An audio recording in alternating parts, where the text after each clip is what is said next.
मैं उस देश की बेटी हूँ जिस देश में ज्योतिबा बाई फूले रहती थी। मैं उस देश की बेटी हूँ जिस देश में रानी लक्ष्मीबाई रहती थी। मैं उस देश की बेटी हूँ।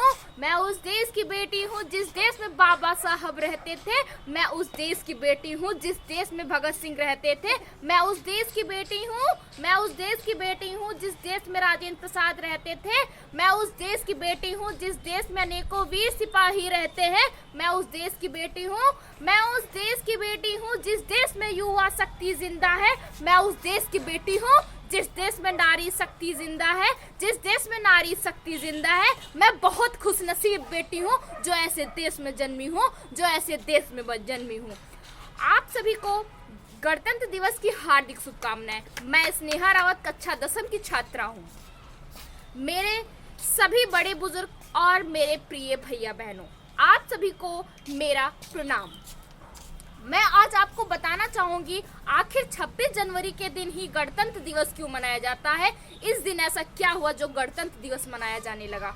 26 नवंबर 1949 में संविधान सभा ने अपनाया, क्योंकि हमारा समाज जो है अंग्रेजी शासन का गुलाम था। अंग्रेजी शासन के गुलाम से बचने के लिए हमारे महापुरुषों ने यह संविधान रचने का सोचा और इसके चीफ कमेटी के अध्यक्ष डॉक्टर भीमराव अंबेडकर जी थे।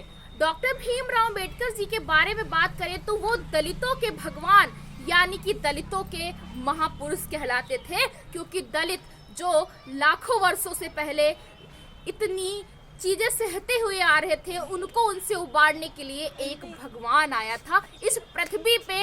ऐसा भगवान जो हम लोगों को जीने को सिखा गया, चलने को सिखा गया, सिर उठा के जीने को सिखा गया और नारी को लड़ना सिखा गया। अगर हम बात करें कि इस दिन ऐसा क्या हुआ, क्योंकि हमारा संविधान 2 साल 11 महीने 18 दिन में पूरा हुआ।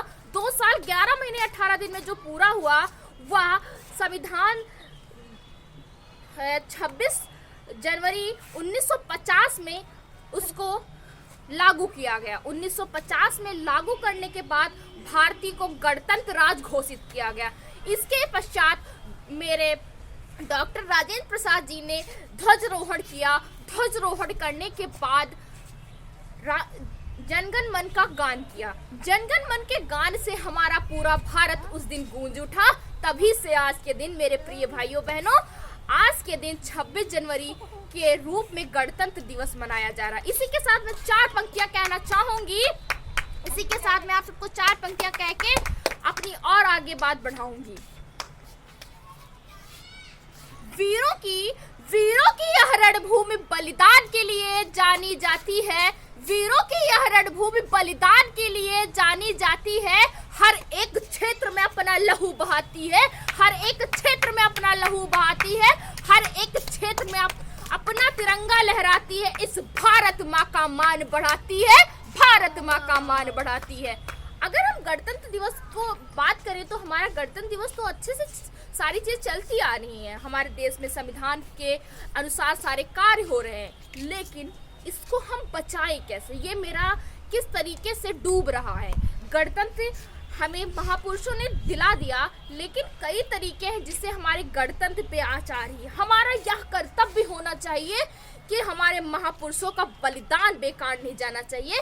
गणतंत्र को बचा के रखना है, संविधान को बचा के रखना है और महापुरुषों के बलिदान को बचा के रखना है। अगर इस बलिदान को बचाना है तो हम सबको अपने सब में एकता होनी चाहिए। जाति पाति का भेदभाव नहीं होना चाहिए। अगर भेदभाव है तो यह संविधान में नहीं लिखा कि कोई भी इंसान अलग है।